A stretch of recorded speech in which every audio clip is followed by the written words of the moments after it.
오늘 말씀의 제목은 새하늘과 새 땅입니다. 새하늘과 새 땅은 어떤 곳일까요? 이런 노래가 있었어요. 아시는 분? 온 세상 사람들이 모두가 천사라면 이곳은 천국이겠지. 이런 노래 아세요?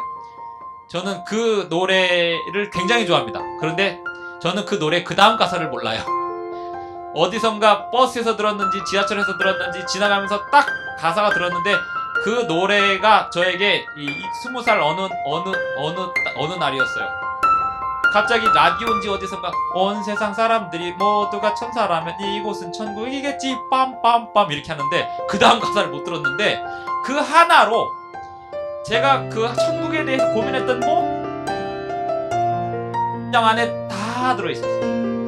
천국은 어떤 곳일까요? 천국은 어떤 곳이냐면 갈만한 사람들이 모여있는 곳이 천국입니다. 엘렌 G 화이트는 가정이 천국이 되어야 한다라는 말을 했거든요. 왜 그런 말 했을까요? 불가능하니까요.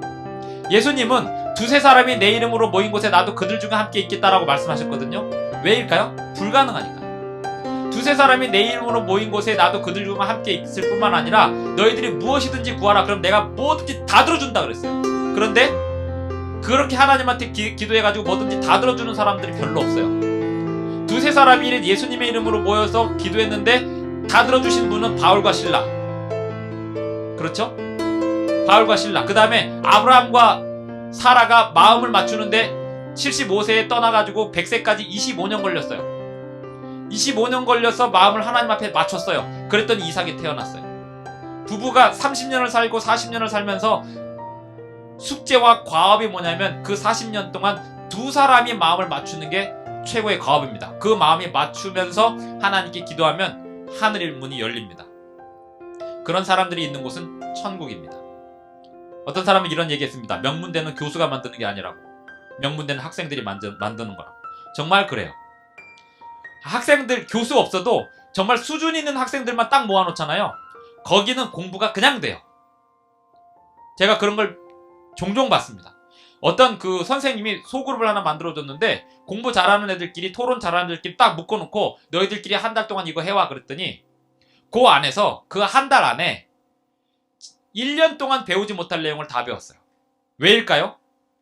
자기들이 공부하는 아이들끼리 공부가 재밌고 연구가 재밌고 토론이 재밌는 애들끼리 모아놓으면 거기는 어떤 선생님도 가르쳐주지 못하는 그 자료들을 자기들이 알아서 찾아서 연구하고 발표하고 서로 격려하고 후원하고 그렇게 하는 곳이 학교입니다. 그래서 좋은 학교는 좋은 학생들이 만든다고. 천국은 누가 만들까요? 천국에 갈 만한 천사들이 만드는 거. 온 세상 사람들이 모두가 천사라면 이곳이 천국이죠. 그런데 천국의 다른 점, 진짜 천국의 다른 점, 영생이 있다는 겁니다. 그래서 새하늘과 새 땅은 어떤 곳일까요? 65장. 우리가 오늘 교과 공부에서도 이사야서를 공부하고 있고 이번 3개월 동안 이사야서를 공부하고 있는데요.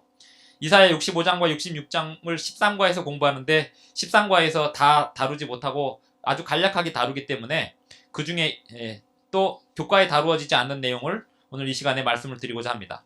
이사야 65장과 66장은 새하늘과 새 땅에 대한 이야기예요. 마치 요한계시록 21장과 22장이 새하늘과 새 땅에 대한 이야기듯이 이사야서는 66장으로 구성이 되어 있는데 재밌게도 39장까지가 한 단락이고 크게 한 단락이고 40장부터 66장까지가 크게 한 도막이에요. 이사야의 젊을 때 쓴 책이고 노년에 쓴 책이라고 그런 얘기가 있을 만큼 문체가 완전히 달라요. 그리고 이사야 40장부터 66장까지는 유명한 성경절들이 굉장히 많아요. 1장부터 40장까지는 안 유명해요. 왜냐하면 되게 무섭거든요. 너희들이 그러고도 사람이냐? 막 이런 식으로 얘기하니까. 듣고 싶지 않죠. 근데 40장에는 오라. 내가 너희들을 뭐 감싸주겠고 이렇게 용서하겠고 독수리의 날개침 같이 너희들을 보살펴 줄 것이며 너희들을 용서하겠고 빽빽한 구름이 사라진 같이 그 다음에 만일 안식일에 내 발을 금하여 내 오락을 행치 아니하면 이게 58장이 있고요. 59장 오직 너희 죄악이 너희와 하나님 사이를 내었고 59장 1절 2절에 있고요. 굉장히 아름답고 유명한 성경절들이 후반부에 몰려 있습니다. 그런 가운데 구약성경 39권, 신약성경 27권처럼 이사야 39장, 신약의 27장 이렇게 두 단락으로 나눠 있는 가운데 또 재밌는 건 성경 전체에서 마지막 두 장이 새하늘과 새 땅에 대해서 언급하고 있는 것처럼 이사야서 65장과 66장은 새하늘과 새 땅에 대해서 집중적으로 다뤄요.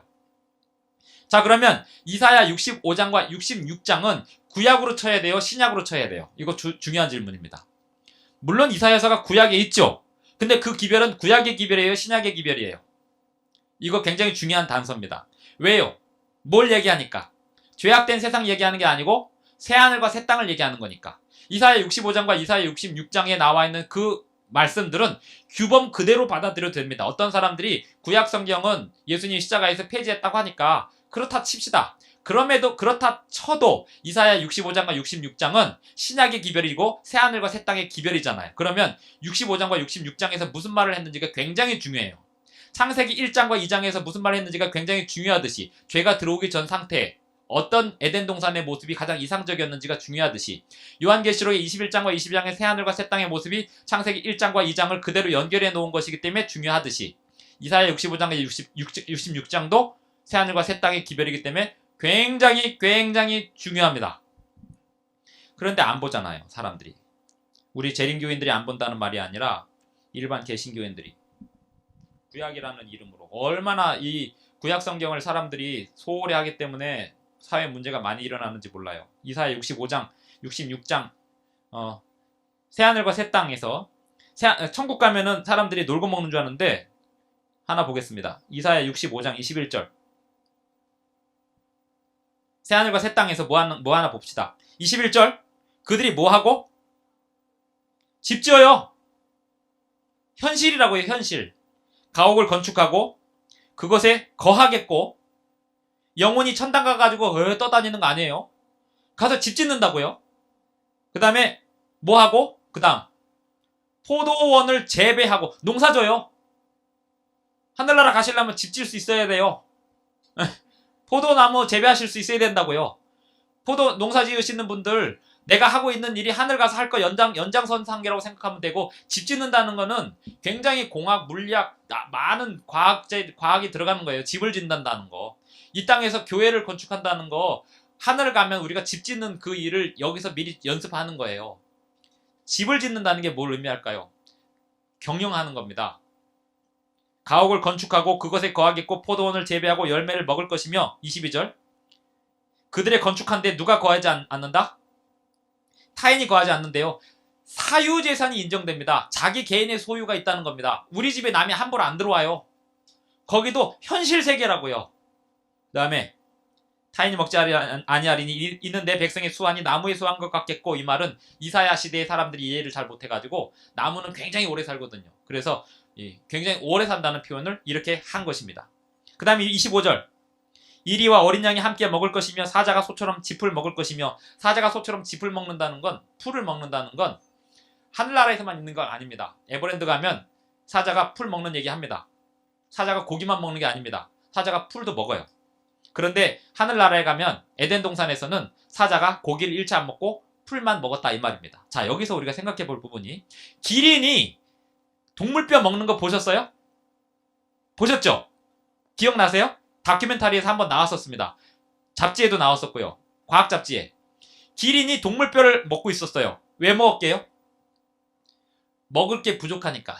식물에서 먹을 게 부족하게. 칼슘이 부족하니까 직접 섭취를 하는 거예요. 자, 그럼 생각해 봅시다. 짐승들이 이 육식 짐승들이 육식을 하게 된 이유가 몇 가지 있겠죠. 사자도 원래 풀을 많이 먹었는데 얘네들이 이 풀로 부족하기도 하지만 사실은 사자, 독수리 얘네들은 사체 처리반이잖아요. 옛날에는 동물이 죽으면 매장을 안 했기 때문에 동물이 죽으면 매장해주는 애들이 육식 짐승들이거든요. 그런데 자연 생태계가 점점 줄어들고 오그라들면서 죽은 애들만 먹기에는 생존이 불가능해지니까 죽기 직전에 애들 잡아먹기 시작했을 거예요. 약한 애들. 사자들이 얼룩말 잡아먹을 때 강한 애들 잡아요? 약한 애들 잡아요? 병약한 애들 잡아먹거든요? 그런데 그 병약한 애들마저도 부족해지면 어떻게 되냐면 이제는 강대강 싸움인 거예요. 아주 강한 놈하고 싸워가지고 이겨야 되는 거예요. 오죽하면 사자들이 코끼리까지 잡아먹으려고 덤비고 있지 않습니까?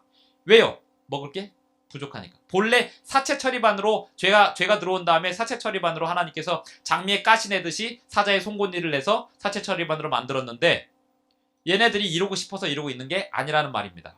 지금도 모든 게 풍성하면 풀만 먹고도 모든 걸 섭취할 수 있는데 빨리 갑자기 급하게 빨리빨리 섭취를 해야 되는 상황인데 안 되니까. 그리고 그렇게 계속해서 유전적으로 내려왔으니까. 정해져 버렸으니까. 부모님이 고기 막 좋아하는 둘 양가 다 부모님이 고기 막 좋아하는 부모님 밑에서 자란 아이가 나는 풀만 먹겠습니다 이렇게 하기가 굉장히 쉽지가 않잖아요. 사자도 계속 양가 부모님이 다 고기만 잡아먹던 그 집에서 난 사자도 고기 먹게 되겠죠. 그렇게 해서 계속해서 가다 보면 고기를 당연히 먹는 걸로 그렇게 변하게 되겠죠. 점점 더. 그렇게 해서 오늘날 이 세계가 이렇게 되었을 겁니다. 어쨌든 에덴 동산에 사자가 있었는데 걔네들은 풀만 먹고 살았다 이 말입니다. 그리고 하늘나라에 가면 25절 이리와 어린 양이 함께 먹을 것이며 사자가 소처럼 짚을 먹을 것이다. 우리는 어떤 희망을 갖고 살아갑니까? 새하늘과 새 땅을 창조하나니 이전 것은 기억되거나 마음에 생각나지 아니할 것이라. 너희는 내가 창조하는 것으로 말미암아 영원히 기뻐하며 즐거워할 것이다. 우리는 그러한 새하늘과 새 땅을 바라기 때문에 오늘날 하나님께 예배하고 경배하고 있는 것입니다. 자, 그러면 마음에 생각나지 않는다. 우리는 어떤 희망을 갖고 사는가? 생각나지 않는 희망이 있습니다. 생각나지 않는다는 게 뭘까요? 생각나지 않는다는 거. 생각나지 않을 수 있는 힘이 행복이거든요. 자, 지금 우리 로빈이는 조용히 종이접기를 하고 있는데 목사님은 그 로빈이가 종이접기 하고 있을 때하고 그림 그리기 하고 있을 때 너무 좋아요. 근데 아빠한테 와가지고 아빠 저 게임하면 안 돼요? 그러면 아빠는 언제든지 해? 이렇게 해요. 그런데 어떻게 하냐면 그 대신 마루에 있는 거 싹 하나도 안 보이게 청소 싹 해놔. 그러면 하게 해줄게. 그러면 혼자서 청소를 싹 해놓습니다. 청소기만 안 돌렸지 진짜 싹 해놓습니다. 그러면 앞으로 얼마든지 해. 이렇게 해가지고 하게 해주는데 그렇게 해주면 아빠가 행복할까요? 제 마음속으로 이래요. 저 아이가 저것이 하고 싶어지지 않아야 되는데 억지로 안 되고 스스로 안 하고 싶게 해달라. 지금 이 아이는 하고 싶은 생각 없잖아요. 지금 교회에 와 있으니까 종이접기 하면서 행복하게 지내잖아요. 생각나지 않는다는 건요. 안 해야 될 게 안 하고 싶을 정도로 생각이 안 나는 게 행복이에요. 죄 짓는 거에 대하여 생각이 안 날 정도로 되는 게 행복이에요. 어떤 사람은 교회 들어와서 돼지고기 끊는 게 그렇게 힘들고요. 어떤 사람은 교회 들어와가지고 담배 끊는 게 그렇게 힘들고요. 술 끊는 게 그렇게 힘들고요. 어느 그 전도사님이 교회 다니는데 담배를 못 끊어가지고 교인한테 담배 냄새가 들켰어요. 있었던 일입니다. 제가 그 전도사님한테 목사님한테 들은 얘기입니다. 하루는 우리 교단 안에서 지금 목사님이 아주 잘하고 계시는데 전도사 시절에 자기가 담배를 못 끊어 군대 가서 피기 시작했는지 어쨌든 담배를 피기 시작해 못 끊었는데 교회 갈 때마다 담배를 안 피고 가도 어느 날 어느 집사님에게 안녕하세요 했는데 그 집사님의 눈빛이 싹 변하더래요. 근데 느낌이 딱 왔대. 내 입에서 난 담배 냄새가 들켰구나. 그래서 그날부터 끊었다 뭐 이런 얘기도 들었는데 감출 수가 없는 거거든요. 그리고 참을 수가 없는 거거든요. 먹고 싶은 욕구, 그 다음에 이 먹는 거, 그 다음에 담배 피는 거, 술 마시는 거, 그 다음에 보는 거, 이거가 이 뇌 속을 자극하기 때문에 이거를 막을 수가 없거든요. 이거를 막아놓으면 금단현상 와요. 못하게 하면 계속 그 생각만 더 들고 자기 스스로가 안 하고 싶을 수 있도록 기도해야 되거든요. 어린아이들은 게임이 재미없게 해달라고 기도해야 되는 거고요. 종이접기, 그림 그리기, 새 보기. 그래서 어떤 아이는 새를 보여줬더니 그 다음부터 내가 새에 빠져가지고 TV 게임도 안 하고 TV도 안 보고 아버지하고 맨날 망원경 들고 일요일마다 나갔다 그러잖아요. 그리고 글씨도 잘 쓰고 공부도 잘했다 그러잖아요. 하나님이 바라시는 게 뭐냐면 창조하신 것을 보면서 안 좋은 것들이 생각나지 않게 하는 게 하나님이 바라시는 거라고요. 그게 새하늘과 새 땅에 대한 소망이고 그렇게 창조물에 대하여 감탄할 사람들만 가는 곳이 새하늘과 새 땅이에요. 그런 사람들이 가면 재밌잖아요. 그런데 게임 좋아하고 고기 좋아하고 술 담배 좋아하는 사람이 하늘나라 가면 그게 행복일까요? 지옥이죠. 거기 뭐가 없어요? 술이 없어요. 거기 뭐가 없어요? 담배가 없어요. 거기 뭐가 없어요? 고기가 없어요. 거기 뭐가 없어요? 해물이 없어요. 거기 뭐가 없어요? 커피도 없어요. 그런데 그런 게 해결이 안 되면 또 나는 평생 결혼해봐야 되겠다고 결혼 안 하고 예수님 오시면 억울하다고 그러는데 뭘 모르는 소리죠. 이 세상이 얼마나 재미없으면은 결혼이 재밌나 이거죠. 얼마나 재미없으면은 부부 생활이 유일한 낙인 거죠. 이게 정상적인 게 아니잖아요. 정말 재미있는 게 많은 사람은 난 결혼 안 해도 요즘 사람들은 결혼 안 해도 산다 그러죠. 진짜 결혼 안 해도 살 거면 남녀관계 결혼이라고 하는 게 여러분 결혼이 정의가 뭐예요? 딴따단 이게 결혼입니까? 남녀가 동침하는 게 결혼이에요. 어떤 사람은 결혼을 살면서 100번을 해요. 어떤 사람은 2번을 하고 어떤 사람은 3번을 하고. 성경이 말하는 정의는 남자와 여자가 잠자리를 하는 게 결혼이에요. 하나님은 그걸 다 카운트하고 계세요. 그러면서 나는 결혼 안 하고 살겠다? 다 죄입니다. 한 여자랑 한 남자랑 결혼해서 부부간의 즐거움을 누리면서 살아가야지 그게 결혼 생활의 삶이고, 진짜 그 독신의 은사를 받았으면 이성과의 개인과의 데이트, 연애, 교제, 그건 아예 생각이 안 날 정도 돼야 진짜 독신의 은사를 받은 거죠. 오늘날 결혼 안 하고 살아도 좋아요. 그렇다면 이성에 대한 그런 것보다도 새에 빠져가지고 나는 평생 결혼할 마음이 없어요. 새 덕후가 만약에 그분이 어떤 사람인지 모르겠지만 새 덕후가 난 결혼 안 해요. 할 시간이 없어요. 이렇게 산다 그러면 아이작 뉴턴이라는 사람 결혼 안 하고 살았거든요. 평생 독신으로 살았어요. 아인슈타인은 성격이 괴팍해가지고 자기 부인 버리고 다른 사람하고 살았지만 뉴턴은 평생 수총각으로 살았어요. 별 보고 다니엘서 연구하고, 그분도 약간 약간 좀 괴팍한 성격의 소유자이긴 했지만 결혼할 만큼 시간이 없었던 거기도 해요. 어쨌든 다른 즐거움, 영원히 기뻐할 즐거워할 내용이 창조하신 작품이기 때문에 다른 게 생각나지 않는 게 새하늘과 새 땅입니다. 또 뭐가 기억이 안 나냐면 이전 환란이 잊어졌고, 이사야 65장 16절, 15절, 16절, 17절을 읽고 있습니다. 환란이 잊어졌고 아팠던 기억이 다 없어져요. 트라우마가 다 사라져요. 하늘과 새하늘과 새 땅은. 그래서 우리가 새하늘과 새 땅에 대한 소망은 뭐냐면 나쁜 기억이 다 잊어버리는 거예요. 남자들은 꼭 굉장히 힘들고 어려울 때면 군대 가는 꿈을 다시 꾼다 그러죠. 그게 제일 힘들었으니까. 그 힘들었던 어떤 기억, 어떤 문제로 고민했던, 어떤 분은 저에게 창조 그 새들 막 보여주신 별새꽃들 만드신 그 손장로님은 지금도 한 달에 한 번씩 무슨 꿈을 꾸냐면 토요일날 시험 때문에 고민하는 꿈을 꾼대요. 6년 동안 안식일마다 교수님들과 싸워야 했어요. 그분은 6년을 징역을 살았어요. 시험기간 중간고사, 기말고사만 되면 안식일에 시험을 잡아놓는 이 교수들 때문에, 이 교수들을 찾아가가지고 좀 도와달라고 하면 너는 너의 신앙을 지켜, 나는 나의 신념을 지킬 거야. 그리고 고집 부리는 교수들하고 싸우느라고, 투쟁하고 하느라고 그 6년의 기억이 지금도 한 달에 한 번이면 시험 보는 꿈을 꾸는데 제주도에 제가 가서 만난 날도 어젯밤에는 내가 시험을 봤는데 시험 잘 봤다고 그러더라고요. 꿈에서. 그러면서 이분이 별새꽃들을 왜 만들었는지에 대한 그 트라우마를 얘기하시는 거예요. 자기는 안식일에 한이 맺힌 사람이에요. 안식일을 즐겁게 사람들이 지내게 하기 위해서 별새꽃들을 만들었다고. 그런데 사람들이 그걸 모른다고. 찾아오질 않는다고. 그래서 병이 났어요. 눈에 병이 났어요. 그래서 병이 나는 것 같아요. 제가 보기에는. 어쨌든 그러니 지금 이제 요양하러 제주도에 1년 동안 사셨던 거고, 그 아픔, 환란, 이것이 다 잊어졌고 이전 것은 기억되거나 마음에 생각나지 않는 곳이 새하늘과 새 땅이에요. 하늘나라 갔는데 저 왼수가 왜 왔지? 이러면 하늘나라가 될 수가 없죠. 그렇죠? 사도 바울하고 누구하고 만날까요? 스데반하고 만나요. 그리고 다윗이 제일 무서운 게 뭘까요? 하늘나라 가면 누굴 만나야 돼요? 우리아를 만나야 돼요. 그리고 얘기해줘야 돼. 너가 왜 죽었냐면 얘기해줘야 돼.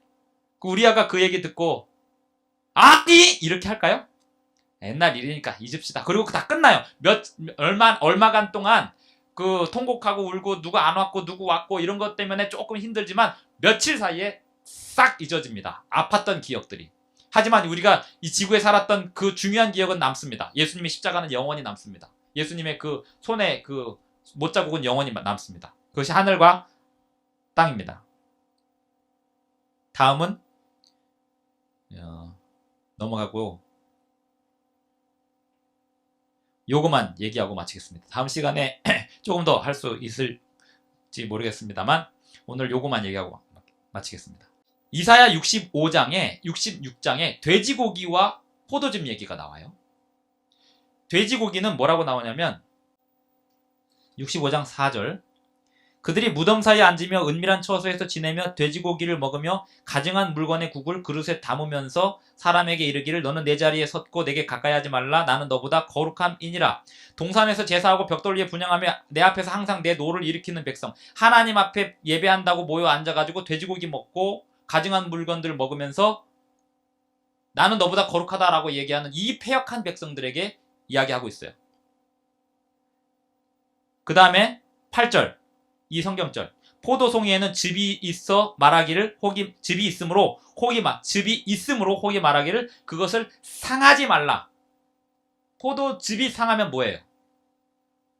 포도주예요. 그게 와인이에요. 그 얘기가 있고, 그 다음에 또 하나, 돼지고기와 쥐고기를 먹는 자는 망한다는 성경절을 제가 몇 절이요? 17절.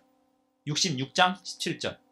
스스로 거룩히 구별하며 스스로 정결케 하고 동산에 들어가서 그 가운데 있는 자를 따라 돼지고기와 가증한 물건과 쥐를 먹는 자가 다 함께 망하리라. 여호와의 말씀이니라. 이게 지금 어떤 문맥에서 나와요? 새하늘과 새 땅에 들어갈 사람들의 문맥에서 나오는 거기 때문에 돼지고기와 쥐고기 중에 유명한 게 쥐고기죠. 요새 유명한 게 쥐고기잖아요. 그렇죠? 박쥐. 왜 이런 일이 생겼어요? 사람들이 그래요. 박쥐고기 먹어서 생겼다고. 그러면 개신교인들은 책임을 느껴야 됩니다. 박쥐가 문제예요? 돼지고기 먹고 있는 개신교인들 다 회개하셔야 됩니다. 먹어도 된다라고 가르치는 목사님들 다 회개하셔야 됩니다. 성경에 하늘과 새 땅의 문맥 안에서 신학적으로도 딱 정확하게 분명하게 신약의 기별인 이 성경절 안에 분명하게 있는 돼지고기, 쥐고기, 왜 박쥐고기 먹은 사람들만 탓해요? 돼지고기, 해물, 부정한 음식을 먹으면서 회개하지 않는 모든 백성들은 똑같이 통감하면서 여기 이 엘렌지 화이트는 이 부분에 대해서 엘렌지 화이트이 아니라 성경 주석은 이 부분에 대해서 이야기하기를 고대에는 쥐고기가 전염병의 온상이었다. 그런데 지금도 마찬가지예요. 마찬가지라고요. 자, 그러면 그 쥐고기만일까요? 돼지는 왜 못 말할까요? 우리나라는 박쥐나 쥐에 대해서는 막 말해요. 왜? 그걸로 먹고 사는 사람 없으니까. 하지만 돼지는 말하기가 힘들어요. 그걸로 먹고 사는 사람이 있으니까. 해물도 말하기가 힘들어요. 어부들이 그걸로 먹고 살고 있으니까. 옛날에 이 모 박사가 재림교회에 들어와가지고 그 고기를 일체 먹지 말라고 해가지고 전국에 센세이션이 일어나가지고 정육점 사장들이 그 사람 죽인다고 그랬었죠. 이게 어느 나라든지 그 나라에서 그걸로 먹고 사는 사람들이 있으면 성경절에서 그걸 이야기하기가 굉장히 부담스러워요. 그래서 우리는 어떤 누군가를 자극하지 않는 범위 내에서 하지만 성경에 있는 내용은 분명하게 이야기해야 됩니다. 이사야 65장과 66장은 돼지고기와 쥐고기를 먹는 자는 망한다라고 되어 있습니다. 이 망한다는 말이 어떤 문맥에서 읽어야 된다고요? 새하늘과 새 땅을 바라보는 마지막 시대의 백성들의 문맥에서. 그러므로 마지막 때 돼지고기는 중요한 이슈가 될 수밖에 없어요. 포도주. 성경의 구약 성경에 포도주라는 말이 굉장히 많이 나오죠. 오늘 제가 그 얘기하고 마치겠습니다. 포도송에는 즙이 있음으로라고 번역을 했어요. 이 성경 번역에서 굉장히 유감스러운 부분이 요겁니다. 자, 이 즙이 히브리어로 티로시라고 읽어요. 포도주는 즙이 있으므로 그것을 상한 결과가 뭐냐면 야인이라고 읽어요. 야인. 히브리어로 즙은 티로시입니다. 그 다음에 포도주는 야인입니다. 노아가 먹고 취한 게 야인이에요. 영어로 포도주가 뭐예요? 와인이죠. 히브리어 야인과 영어의 야인이 비슷합니다. 와인이. 그래서 구약 성경에서 히브리어에서 포도주와 포도즙은 구별이 돼 있어요. 그런데 번역을 다 포도주로 해놨어요.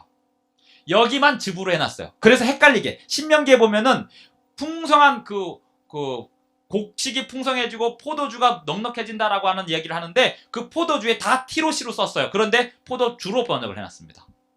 더 재밌는 건 영어 성경이에요. 영어 성경에 와인으로 다 번역을 해놨어요.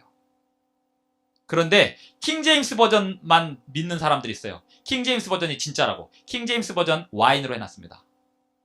그리고 킹제임스 버전 주장하는 사람들이 NIV, 뉴 인터내셔널 버전은 사단의 번역이라고 그러고 막 한데 오히려 뉴 인터내셔널 버전에는 이 부분에 대해서 양심적으로 주스라고 번역했습니다. 주스. 구약 성경에서 하나님의 백성들이 먹고 풍성하게 영양분을 공급받았던 건 포도즙입니다.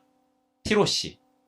그리고 미가서에 보면 포도즙이 상하면 포도주가 된다 이런 말이 있습니다. 여기 포도송이에는 즙이 있으므로 그것을 상하지 말라. 이야기가 왜 나올까요? 갑자기. 포도송이의 즙과 주가 왜 나올까요? 잠언에 보면 포도주는 쳐다보지도 말라고 했습니다. 성경의 원리는 전체가 다 하나예요. 하루에 요만큼은 건강에 좋습니다라고 얘기하는데 신약 성경에서 물론 죽게 된 자에게 약으로는 줘라. 이건 어떤 개념이냐면 수술할 때 우리가 그 마취제 쓰죠. 그런 약이죠. 그 마취제가 포도주거든요. 예수님은 그 쓸개탄 포도주조차도 거부하셨거든요. 근데 우리가 그거 마취제 안 맞고 수술 받을 수 있습니까? 그러니까 약으로, 또 커피도 어떤 경우에 엘렌지 화이트이 아주 어떤 그 인용구 중에 특별한 경우의 약으로, 이제 포도주, 그 다음에 커피 이런 경우에 아주 특별한 경우의 약으로 쓰였지 보편적으로는 하지 말라예요. 포도주는 성경에서는 쳐다보지도 말라 그랬습니다. 포도송이는 즙이 있으므로 그것을 상하지 말라 하면서 복이 있느니라 나도 내 종들을 위하여 그같이 행하여 다 멸하지 아니하고, 포도즙이 포도주가 되는 이 현상을 하나님의 백성들이 타락하는 거에다 비교를 해놨습니다. 이게 이사야 65장에 나왔다는 얘기는 예수님 오시기 직전에 새하늘과 새 땅을 간절히 바라는 살아서 승천할 사람들이 돼지고기 이슈, 포도주 이슈, 중요한 이슈다 이거예요. 우리가 먹는 얘기는 너무 사소한 얘기라고 얘기하지만 먹는 얘기가 정말 중요한 얘기예요. 창세기 1장과 2장은 먹는 얘기 하고 있어요. 이사야 65장, 66장은 먹는 얘기 하고 있어요. 우리의 삶이 바뀌려면 먹는 것부터 바뀌어야 돼요. 입맛이 바뀌어야 됩니다. 생활 습관이 바뀌는 게 성화예요. 눈으로 보고 듣고 또 행하는 그 모든 즐거움 자체가 완전히 바뀌는 거. 그래서 이사야 58장에 너의 원하는 대로 쾌락을 버리고 내가 주는 대로 내 성일에 내가 주는 즐거움을 누리는 게 성화라고, 그것이 안식일이라고 설명하고 있습니다. 오늘 우리가 새하늘과 새 땅을 바라보는 하나님의 백성들로서, 안식일에 맞는 성도들로서 매 안식일마다 거룩하게 됨을 경험하는 저와 여러분이 되기를 간절히 바랍니다.